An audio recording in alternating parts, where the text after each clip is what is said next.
late start. But Sheikh Salman Ghani is on his way. I'm going to introduce the first aspect of this meeting and the reason why we're meeting today. Now, the reality is that there are changes that are happening in schools. How many of you have children at school? In primary or secondary school? Put your hands up. So a vast majority of you. These changes will affect your children. During this presentation, I'm going to talk a bit about the changes. Before that, I'm going to talk about a bit of a reminder about what our role as parents actually is. And then I want to go through the consultation itself and go through the questions and potentially the answers and get you to start answering the questions so that you feel more confident in responding to the consultation. How many people here have already responded to the consultation or are confident in responding to the consultation? Put your hands up. Okay, a couple of you. Inshallah, inshallah, by the end of this session, I hope, I pray that all of you will be confident in responding to this consultation. Firstly, it is very important to lay the foundation. If we build a house, the foundation is that which we build a house upon. If the foundation is strong, then the house will also be strong. So we need to understand the foundation of this discussion. This discussion is founded upon a clear principle. The principle that parents are responsible for raising their children. Now, where does that responsibility come from? Now, the Messenger of Allah, sallallahu alayhi wa sallam, mentioned very clearly in a very famous prophetic narration, كُلُّكُمْ رَاءٍ وَكُلُّكُمْ مَسْعُولٌ عَنْ رَعِيَّتِهِ. Each one of you is a guardian, is like a shepherd, and each one of you has your responsibilities. And if we look to our responsibility as parents, we are guardians. We are shepherds. And what do shepherds do? I'll ask you this question. What do shepherds do for their flock? What do they do? Keep the wolf away. They keep the wolves away. Exactly. That's their primary purpose, because the wolf is the enemy to the sheep. The wolf is the one that will devour the sheep. It's the wolf who threatens the lives of the sheep. So when we come to set in this hadith the parable or the analogy of parents as shepherds, what we mean here is that each one of us, in our capacity as parents, are there to ensure that we safeguard our children. The question that arises from that is, what do you safeguard your children from? Because there aren't any wolves in Walthamstow in London. There aren't any wolves that are going to devour your children. But there are profound dangers for your children, for every one of our children. Those dangers are different to the wolf, the physical wolf that is there, who will devour the sheep. The dangers to our children are we have a number of dangers. But Allah subhanahu wa ta'ala clarified the main danger. When Allah subhanahu wa ta'ala said, يَا أَيُّهَا الَّذِينَ آمَنُوا قُوا أَنفُسَكُمْ وَأَهْلِيكُمْ نَارًا. Allah subhanahu wa ta'ala said, to you as parents, O you who believe, safeguard yourselves and your families from the hellfire. He set a very clear danger and a very clear response to that danger. Although we may list a number of dangers to our children, the primacy of that particular danger cannot be underestimated. The danger to the iman of our children cannot be underestimated. And we underestimate it at our own peril and the future of our children and their children and their children. The greatest danger is the danger that affects and influences the minds of our children such that their qibla changes, such as their direction changes, such as their objective in life changes. And that is about them being influenced with ideas and values that are completely at odds with the values that Allah and His Messenger sallallahu alayhi wa sallam have prescribed for us, have set for us. Now, it's very important that we emphasize this, because when we look to dangers, think of, okay, I want to ask you, what other dangers do you have in your mind that keep you up at night, that make you worried about your children? If I was to ask you to list those dangers, what would they be? What would the dangers to your children, if in your mind, be that you want to make everybody aware of, parents to be aware of? What are dangers in your minds? Give me examples of those. Illnesses. Illnesses, yes. Their Children safety. falling ill, yes. Their safety. Their safety. What sort of safety? Well, like, for example, like when they're playing, when they're traveling, when they go to school, come back from school, when they're in school, when they're playing with other kids in playgrounds, and education-wise. That's a very good example. So safety. You know, we always think, and this is natural, we always think in terms of physical dangers. So we know Howe Street. I was born and grew up in Walthamstow, so I know this area quite well. You've got Howe Street, you've got Leabridge Road, very busy thoroughfares in Walthamstow. And you're always thinking about the safety of your children, that we pray and we act so that our children are safeguarded from moving traffic. And what we do in response to that danger is we put some effort to remind them and to teach them about the importance of safely crossing the road. Looking left and right when crossing the road. Not crossing the road between two parked cars. Being vigilant in moving traffic. Yeah? So we remind them about different aspects of safeguarding themselves from being hit by cars. And then we show through our behavior what it means to cross the road safely. And when we pray and make dua to Allah, Allah safeguards them and protects them from that danger. But very often, we think about dangers in terms of physical dangers. And as I mentioned at the beginning, sometimes those physical dangers are at the forefront of our mind because they are ever visible for us. But it's the other dangers, sometimes the other dangers that are not at the forefront of our minds, that we don't regularly think about, that are just as dangerous and even more dangerous, because we don't always respond to those dangers. One of those dangers today is the dangers of a hypersexualized society.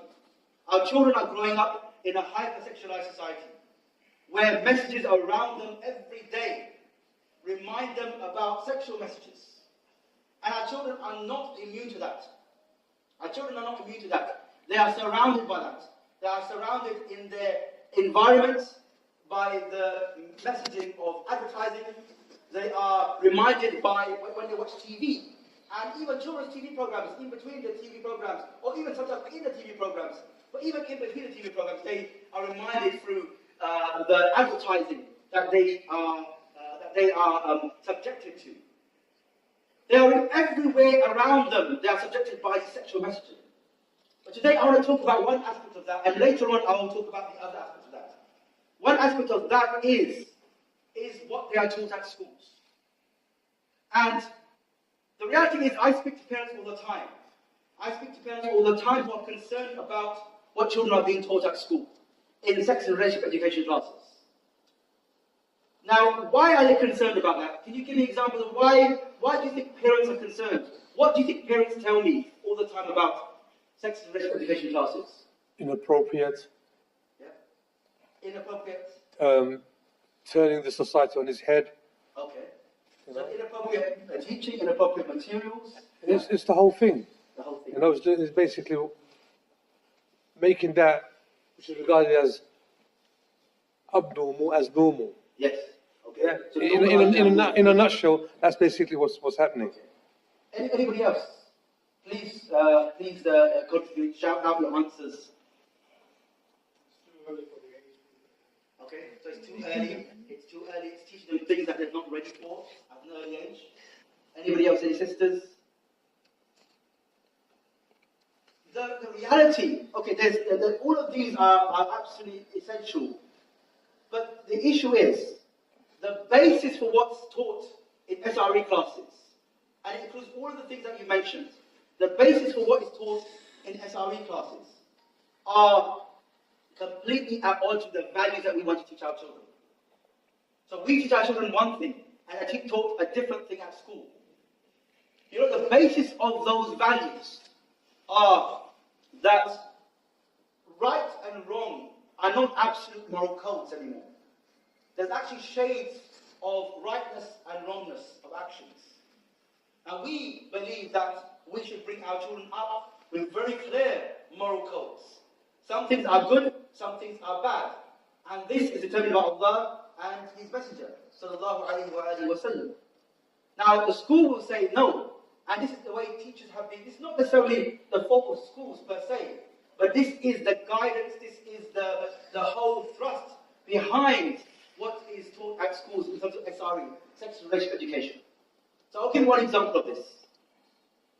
And I'll try and compare that to why people think that this should be taught at schools. The subject of pornography, for example.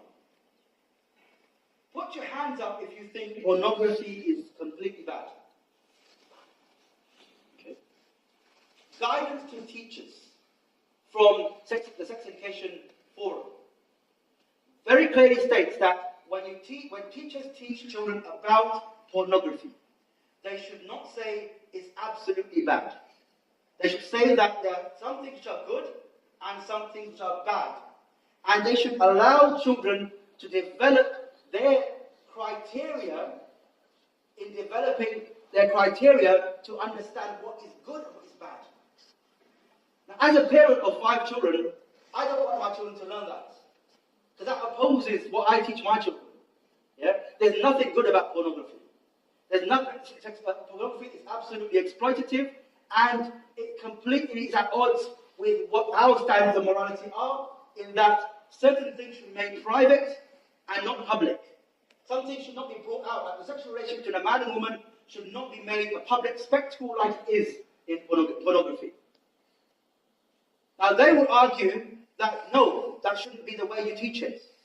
That in pornography there are certain things which are good because you can learn things, and certain things which are bad.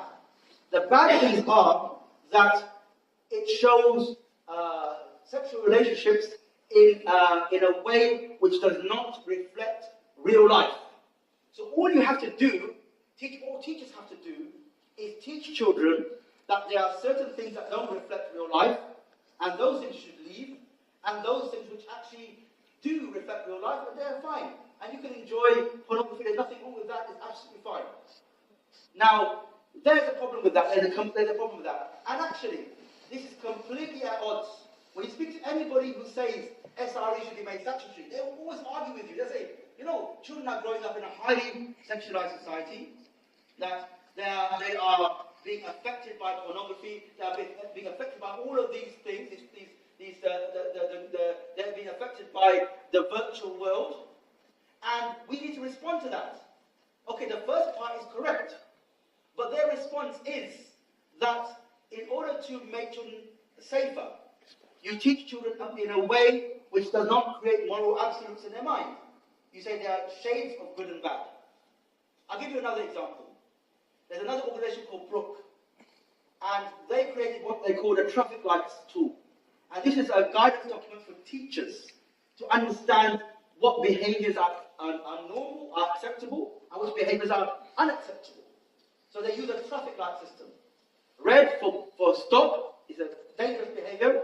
Green for go, healthy behavior. And amber is in the middle.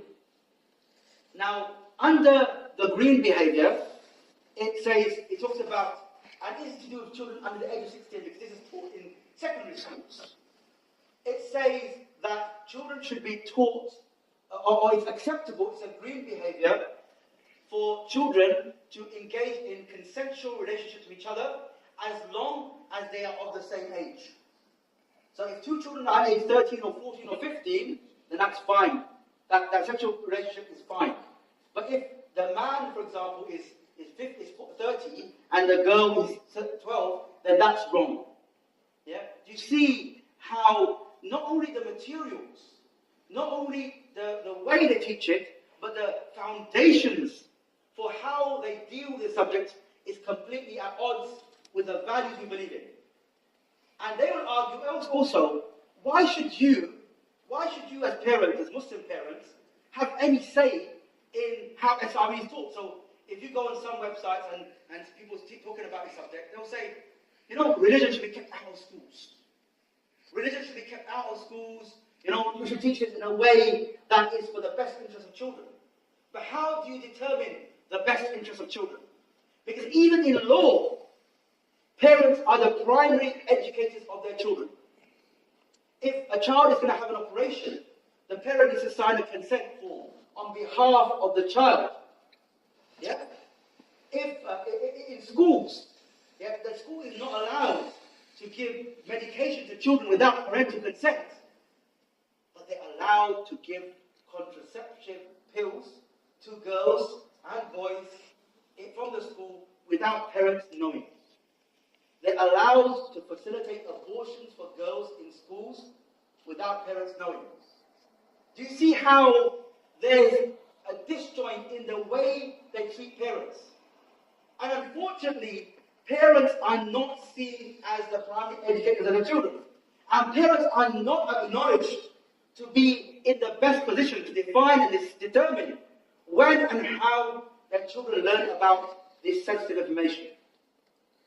You see how the argument is not about whether religious perspective should be in schools. The whole argument is around what is the state going to decide and determine what is best for our children, or are we allowed to determine that?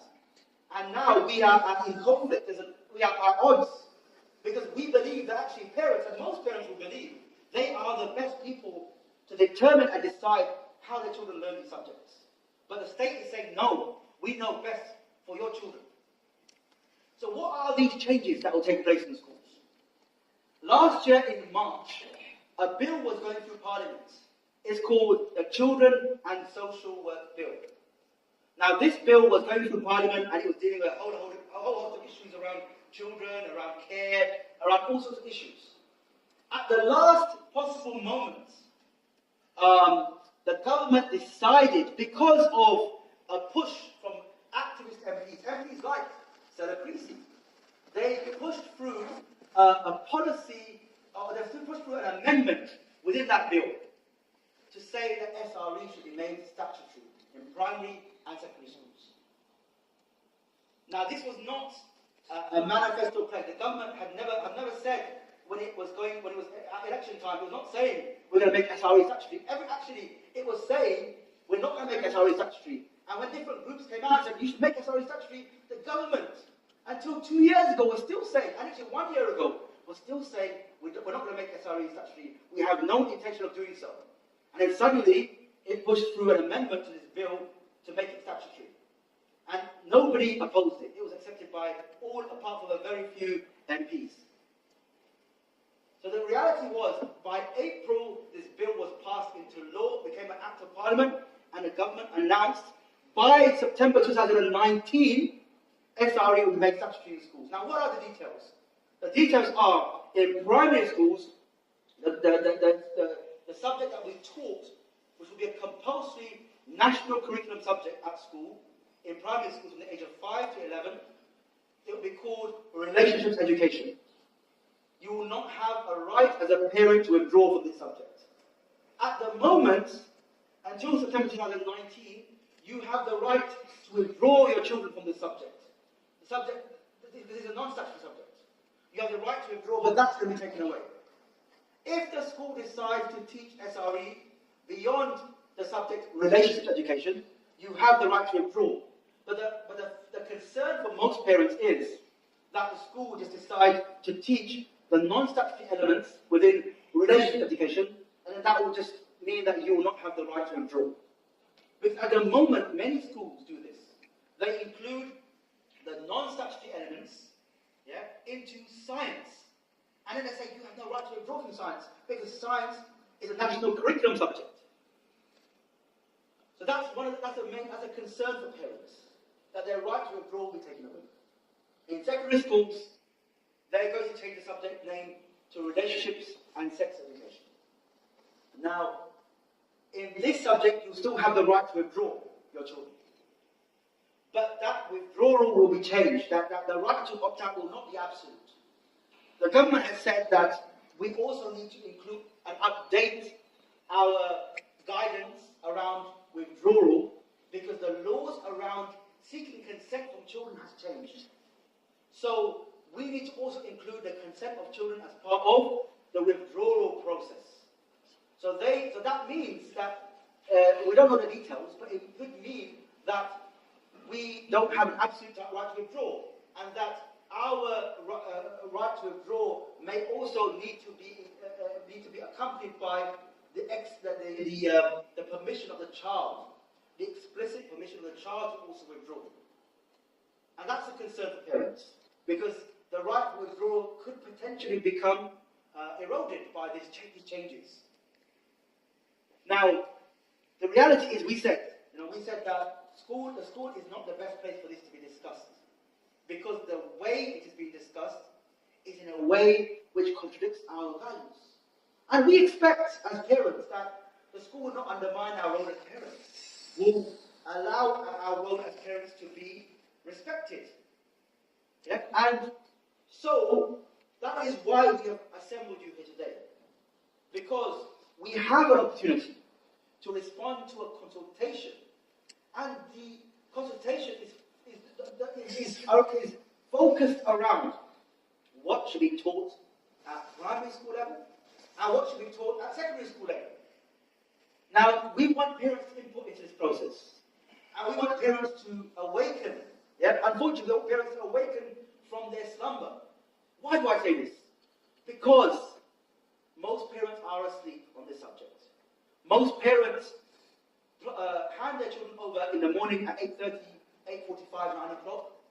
And most parents pick them up from school at 3 o'clock or 3:15 or 3:30. And what happens in between that time is of no concern to parents. Because they don't ask their children, what did you learn at school today? What's happening? What are you learning? They don't ask the school, what do you teach in SRE classes? No, it doesn't concern them. And that is a problem. That is a problem. Because that means that their children are being taught certain things, and that they can be taught a large number of things, but there's nobody there to oversee that and to hold schools to account. Now, holding schools to account is not a negative thing, it's actually a positive thing. Yeah? Holding schools to account means that we ask questions to schools. And asking questions to schools makes schools more accountable and more transparent, and makes their decision-making more effective. If we allow schools to make decisions without accountability, without transparency, then what that means is that schools will just say, we know what's best for your children, and we will do what we love. In Tower Hamlets, I remember I knew a brother who was a teacher in Tower Hamlets, and he used to say, when I was in a staff room, one teacher commented, I love being a teacher in Tower Hamlets. So he thought, wow, that's really good. You love the diversity of the population. You love the culture of the pupils. You love the schools. And I said, well, why do you love Tower Hamlets schools so much? He goes, because the parents don't bother you. Parents don't bother you. They let you leave it to it. And our teacher thought that was a positive thing. That's not a positive thing. If you go to Kensington and Chelsea, or some schools in Westminster, yeah, the parents are at the schools and account to the schools and say, what's happening? Why is it that you're doing this or doing that? And that makes the school richer. But unfortunately, we have subcontracted our responsibility to parents. So when the Messenger of Allah sallallahu alayhi wa sallam said, "Kullukum ra'in," he didn't say that you are responsible, but then you can hand over your responsibility to somebody else. No. The Messenger of Allah sallallahu alayhi wa sallam was saying to parents, you are responsible and you are accountable. Now, I want to go through the consultation, because it is very important that we respond to this consultation, as I mentioned. And it's very important that not only, we may see that the number here is relatively low in comparison to the number of parents. But I don't think that should not dishearten you. Firstly, Jazakumullah khairan for attending today. May Allah subhanahu wa ta'ala record your attendance today. Yeah, may the angels record your attendance today, yeah, as a sign that you care for your children and you want the best for your children in recognition of your subservience and your worship of Allah subhanahu wa ta'ala. May Allah recognize this and reward you, because there's 1,001 things you could be doing tonight, but being here, you sacrifice your time for your children and their future and their iman. May Allah record that as being a deed that will be heavy on your scales on Yawm al-Qiyamah. And maybe it may be that which tilts your scale, so in favor of the mercy of Allah subhanahu wa ta'ala. Allah's mercy is bestowed upon you such that you enter Jannah. Ameen. Now, the consultation is very important to respond to. Yeah? Now, most people, when we start off this discussion, are not confident in responding to a consultation, because most of us don't do it. It's not something that we feel that we have the skills and expertise in completing. But you are parents. You know what's best for your children. You raise your children every single day. You are experts. Not because I say so, but because Allah subhanahu wa ta'ala says so.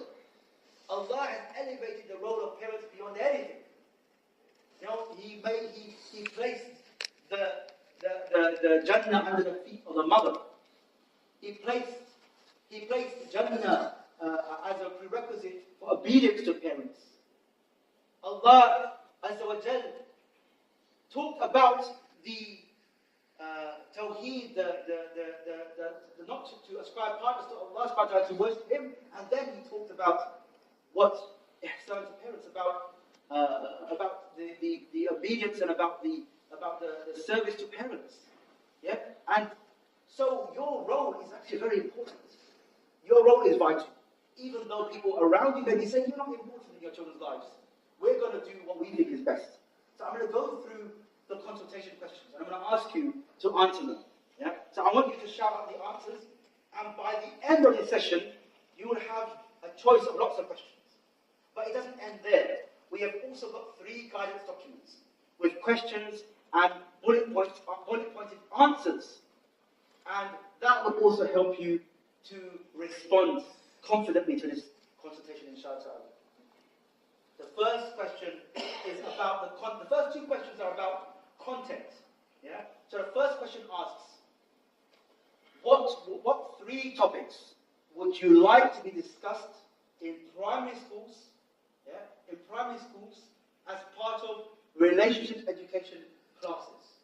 What 3 topics would you like to be discussed? So I'm going to open it up to you to answer that. And so you can shout out your answer, and then hopefully, inshallah, we'll have a whole list of answers. Take a second to think and respond, inshallah. What do you think? Privacy of the self. Okay, can you explain that?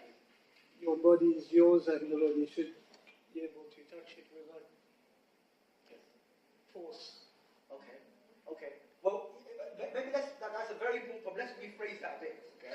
Because sometimes when we give answers, we may widen the topic so that some things may be discussed at primary level that may not be appropriate to that age group. But I understand your point. Maybe we can say, and tell me if I'm wrong, but maybe we can say that children should learn about private and public. Yeah? So, for example, they should be able to define what are private behaviors and what are public behaviors. In terms of, for example, children should, when they change their clothes, they should do that in private and not in front of others. Yeah. I'm thinking about actually certain things like there's certain things that are private. Yeah. Your body is private. Yeah. And you should not respond to people who ask to see your body. Yeah. This is private. This is not public. Yeah. Except in exceptional circumstances with your parents or with a doctor when your parents are present, something like that. Yeah. But to give children an understanding what private and public is. Like we understand that children should, when a door is closed in a house, they should knock on the door before they enter to seek permission to enter. Yeah. So yeah, private and public, because unfortunately, private and public have become fused together. Yeah. Private actions and public actions have become fused together such that people can't determine what is private and public. Yeah? So children are told, you know, it's your body, you can do what you like with it. When somebody says, why don't you show me your body? Then what reserve does that child have to resist that offer? Yeah? What moral code does that child have to say, no, I'm not going to do that. I've been taught it's just private. So the messages that are sent is that, you know, it's your body, do what you like with it. And that's dangerous for children. Yeah? Okay, any more points? Fundamental values you think children should know at primary level. Fundamental values that you want to teach your children. Brother, we're looking at it from an Islamic perspective, yeah? Sorry? We're looking at it from an Islamic perspective. Yeah, now, absolutely. what you said earlier... To respond to that, the government in the Constitution says that we are also happy to accept faith perspectives in your answer to response. Absolutely. Right. So that's where we need to be coming from. Yeah. But my question is, this is something that's going to affect everyone in society. Yes. Yes. So other groups, Christian groups, yes. Jewish groups, Orthodox, non-Orthodox, progressive, whatever, yeah. I'm sure they are not keen on SRE. Yeah. Yeah. So this campaign, are you through AMS, which is the Social Muslim Schools, are we working with them to get this out to the wider community of Muslims there? Because I think that's the only way we're going to be able to somehow get this repealed or changed.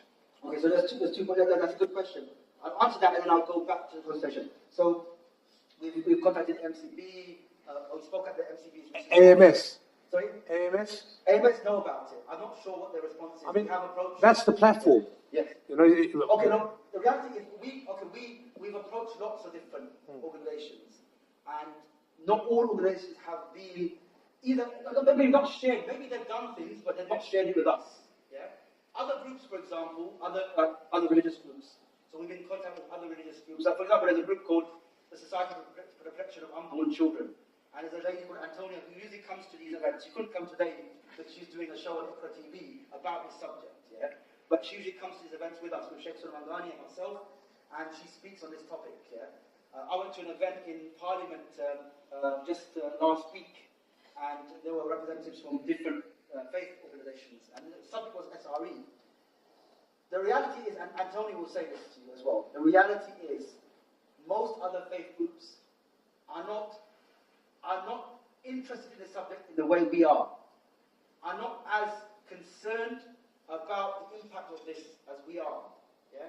And Antonia will say herself, she said, if it wasn't for the Muslim community, there'd be no opposition to this. Because there's only a small proportion of Christians. There's some Catholics and some evangelical Christians who are concerned about this and they're doing things about it. The majority, unfortunately, are not. How about the Jewish? Sorry? How about the Orthodox Jew? Okay, I'll tell you very clearly.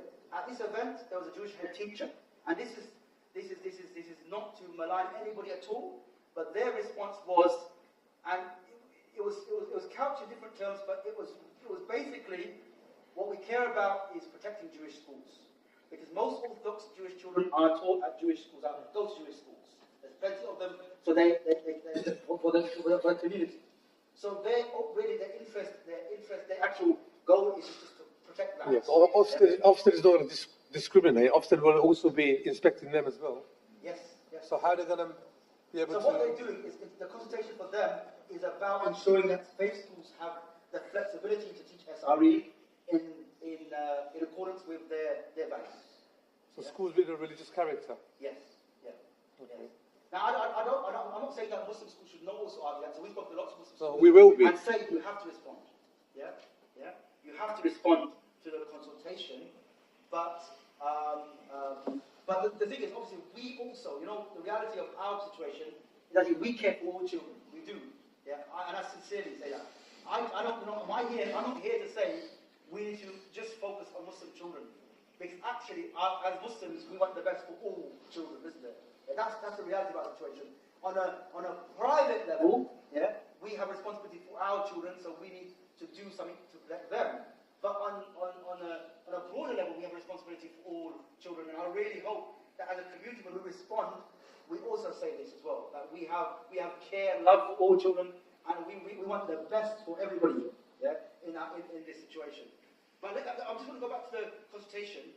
I want to go back to the consultation. So, what do you want taught in primary schools as part of relationship education. Brother at the back there. Respect for yourself and respect for others. Okay, respect for yourself. Okay, excellent. Good. Brother at the back. Absolutely. Family life. The importance of family. The importance of marriage between a mother and a father to raise children, which is what that's a cornerstone value in this society for generations. But now it's not given the value that it deserves. Yeah, sisters as well? Anybody want to say thoughts into that? So your responses today, these responses are the answer to the first question. What topics do you want discussed? You can also talk about friendships. The basic relationship that children have when they grow up is friendships, isn't it? Yeah? So how to form lasting friendships. How to deal with conflict in friendships. And trying to use those techniques to deal with conflicts in friendships in every other relationship that children will have as they grow up. So the basis of dealing with conflict is the same, whatever the relationship is. So it's very important that these are the responses we give. Now in the guidance document there are many more examples, and I'll tell you at the end where you can access these guidance documents as well. But also in this question, you could also mention some of the things that you don't want to be taught at primary level because you don't think it's age appropriate. What are the things that you do not want absolutely to be taught at primary level, which is the 5-year level? Contraception. Contraception, excellent. Anybody else? Gay, lesbian. Yeah. Homosexuality, yes. Okay. Now some people will say, why? You know, the question is, some people will argue that why should children know about this? Because because the other answer is because children live in a society where other people of different lifestyles exist. So why should children be taught this? How do you respond to that? Well, we believe homosexuality is a lifestyle choice, not a genetic, Yeah. fact. Yes. Yes. And And we also it's a lifestyle choice. That lifestyle choice can be displayed at home. Yes. And there's also another issue about every one of us accepting that people have different lifestyles. Yeah? That people will choose to have different lifestyles. Okay, they live in a society where they can choose that.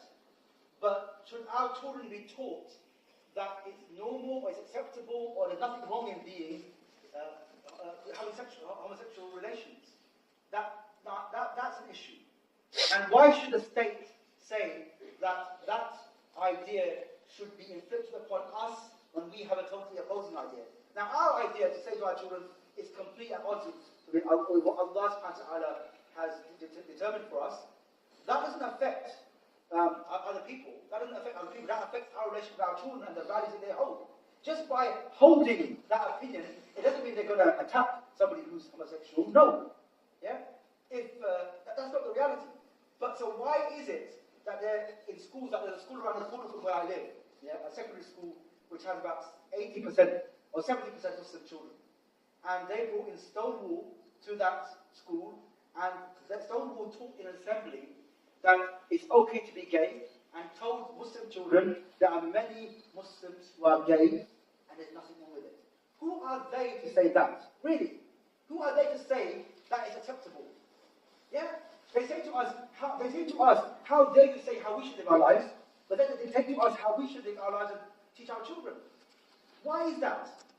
Why is it that in a primary or secondary school, children, if there's a potential for a child to be gay, they will change the entire policy of that school, the curriculum, including access to toilets. But if there's 70% Muslim children in the school, they'll say that's just a part of life, that's a fact. But we will not factor that into how we teach SRE. Do you not see that we're not asking for special rights? We're not asking for things to be changed. We're just asking to be treated the same. Yeah.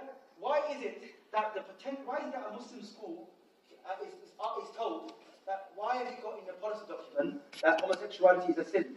A independent Muslim faith school is asked this by Ofsted. Why is that acceptable? Why is that acceptable for them to ask a school that? When the government assures faith schools they can teach a subject in line with their faith values. So there is a disjoint here, and we need to argue our corner on these discussions. So, okay, so pornography can only discuss contraception, reproduction, all of these things are inappropriate to discuss. And use the word age inappropriate, because they use age inappropriate all the time, but they haven't defined it. So we can use it because it's an opinion. What you say is age appropriate and what somebody else says is age appropriate is a matter of opinion. So your opinion is just as valid as their opinion. But your opinion is more valid if you are a parent of a child at school, so you should be allowed to also say that's age inappropriate. That's not age appropriate. Yeah? The second question is about the three main topic areas that you want to be taught at secondary level, in secondary schools. So what are the three main topics you want to be taught at secondary schools? Yeah?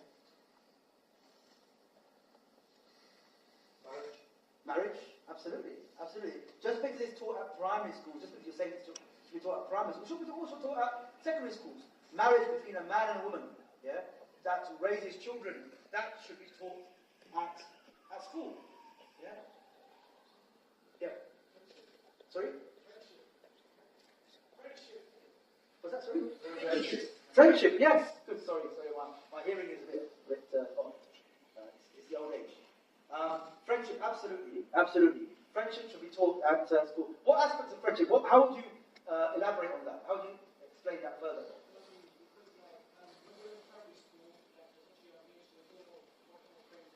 Okay. Yeah. Good. And attached to that is peer pressure. Yeah. Peer pressure is a big thing. Yeah. You know, children who are even the best of children, if they get into a bad crowd, they can be influenced by other children. Yeah? Because imagine there's one child and there's 8 children around them. And those 8 children are saying, do that. But then they're being taught not to do that. Now, if those children are not empowered to resist the influence of peer pressure, they'll give in. And they'll say, yeah, actually it's fine. Why should I be the odd one out? Yeah? If 8 of my friends are saying do that, then I should do that. If I say no, then maybe I'll look like I'm weak. Or maybe I'll look like I don't fit in. Sorry? He doesn't fit in. He doesn't fit in. Maybe they won't want to be my friends anymore. So absolutely, this peer pressure is very important. Now, on that topic from the young brother, mashallah, that's a very important point. Now, you also need to respond to the consultation. Because the consultation, people are being asked to complete it as adults and young people. Yeah? As a young person, yeah, when you should go on and answer these questions, because I believe that you will be a good advocate for our position inshallah on this topic. So please do also respond to the consultation. So anything else, secondary school, what should be taught at secondary level? Yes? Okay. Yes. Yes. Yes. Yes. So maybe we should say the impact of relationships on young people. Yeah? The impact, because obviously they will not, they may not, they will say, okay, you believe that relationships outside of marriage are unacceptable. But the vast majority of people in society believe it's okay.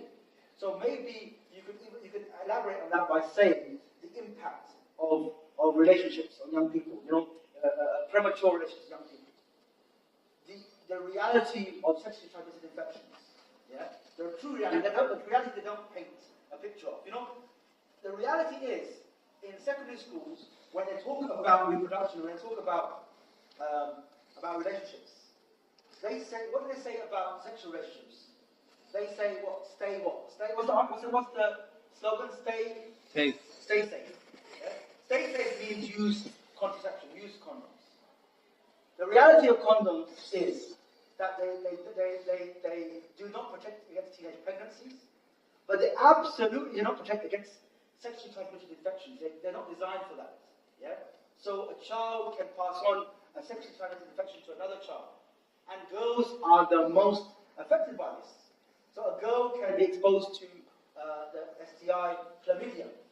And this sexually transmitted infection doesn't show any signs. So unless they're tested, no signs are apparent. There's no visible signs. If it goes untreated, that girl will grow up and may end up infertile as a result. Because it affects the fallopian tubes of the girl. And so she can't conceive and have children. You know, in all of these situations, yeah, it's always girls, yeah, young girls who are affected more than anybody else. Yeah? But unfortunately, these issues are not spelled out in schools in a way which is clear. But the message is, if you're going to do it, just be safe. But that is an irresponsible message.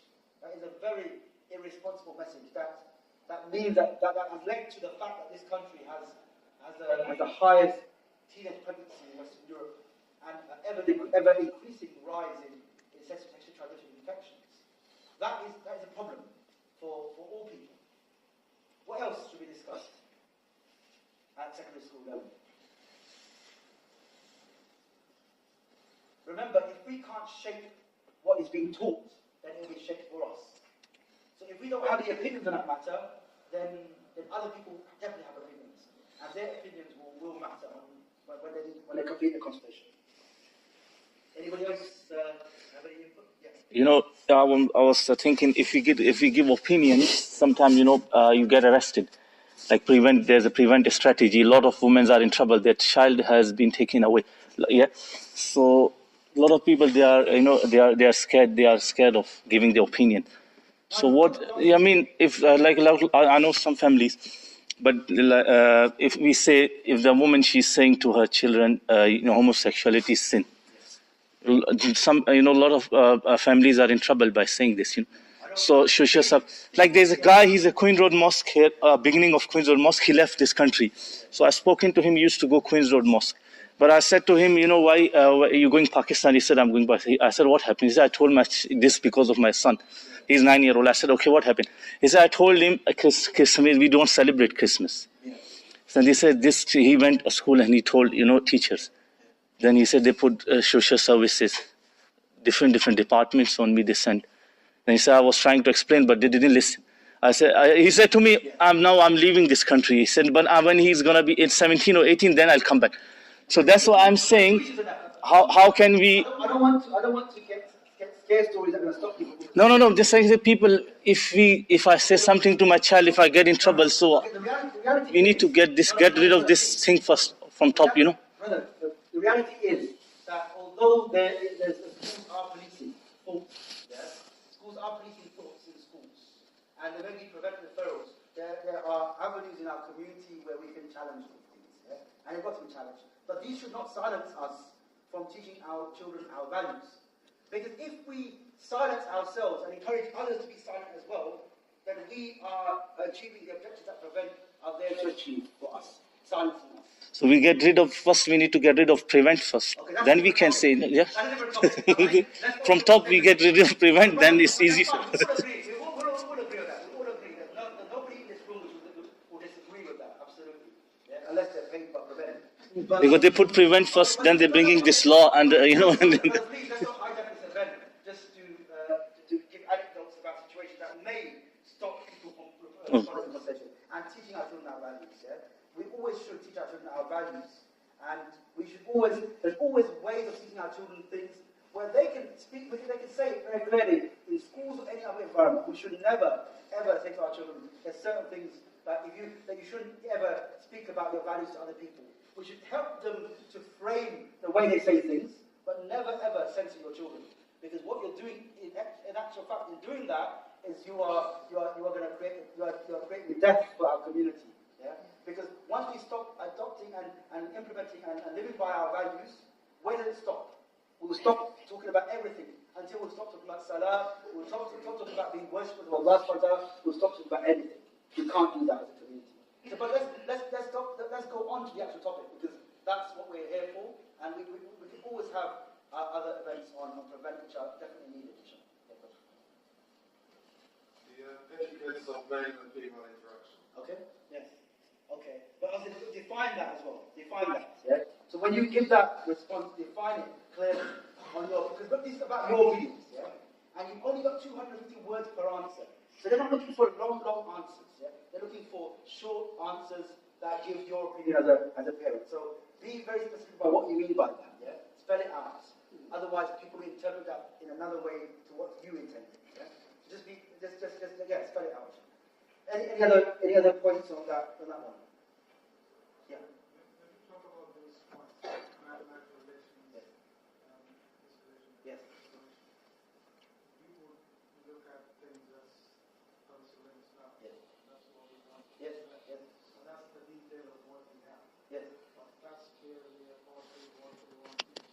Absolutely.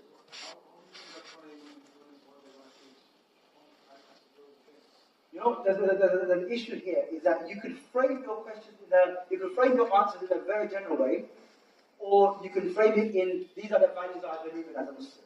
Yeah? And I don't want the school to undermine my ability as a parent to teach my children these values. Yeah? And you can do it either way. Yeah? Now, the reality is, you need to respond to this consultation in a way that you feel comfortable. Yeah? That you feel will have the greatest impact. Now, the government may look at all of your responses and say, actually, we've already decided. Because that's how sometimes government responds to consultations. But don't think that, don't let that put you off answering the consultation. Because at the end of the day, it's the effort that we put in. It's our intention and our action which has standing with Allah subhanahu wa ta'ala, not the result. Yeah? So you can answer it in a number of different ways.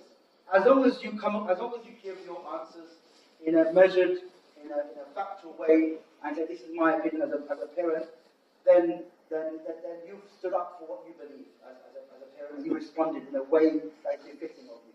Yeah? But don't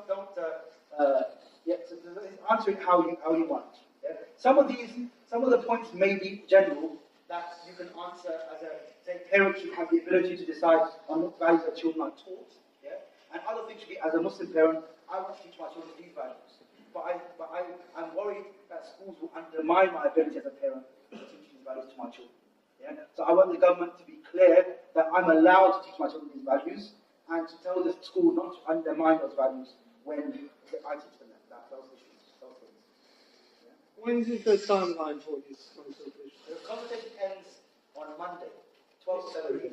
Yeah, at 11:45 p.m. That's quarter to midnight. That's plenty of time. Yeah, there's still a lot of time to do this. The consultation only takes about 15 minutes to complete. Yeah? And it's 15 minutes well spent. Yeah? Well, yes, some of us, although we can all speak English, but there's some other people that might not be able to communicate their point. Yeah. So, individually, Yeah. if we're that amount of people here, maybe just 10% is able to put that. The other may not feel that they are capable of. Don't you think it's better to get us all together and help everybody to? Yeah, that is right. Obviously, we've got very limited time. But also, there's guidance documents that I'll refer you to at the end, where you can just take the point and use your own words. Don't worry if you think that your response is not going to be as good as everybody else's. Yeah. No, I'm not thinking in terms of good response or not. It's about being able to communicate that in English terms. Yes. Well, I'm sure if there's anybody here who feels that they're not able to complete it, yeah, I'm sure there'll be volunteers around you who will help you to do that, yeah. And I'm sure that you can. Now, for example, if you've got your own views, somebody will sit with you. Inshallah, I'm sure there'll be plenty of volunteers. Somebody will sit with you and type out your answers based on what you say to make sure that you are confident. I'm sure that anybody who is not confident, come see me at the end, yeah, and we'll find somebody for you. Yeah. Even if it means I call you and you speak to me on the phone and I type out your answers for you, inshallah we'll do that. Don't worry. Yeah? Don't let these things stop you from responding. We'll find a way out, inshallah. Probably just a word of encouragement on what you're saying, because I think, it's about what we feel, what we believe, what we want for our children. Yeah. So irrespective of how somebody feels they're going to come across, shouldn't be a problem. Absolutely. All Allah wants to see is an effort. Absolutely. So if a person puts on a consultation, I'm a Muslim, I don't believe in this, it's going to affect my child and society at large, and they feel that's so be it. Absolutely. So main thing is put something down, anything down, but take part in this consultation. Yes, absolutely. Allah controls hearts. Exactly. So that's about secondary schools, yeah? The third question is about online safety, yeah? And the third question is about, are there aspects of online safety that you want to be taught either at primary or secondary schools in either RE or RSE that would not ordinarily be taught in other subjects like IT or computing or other subjects, yeah? So are there anything about safety, internet safety, that you want to be taught in these subjects? And what would they be?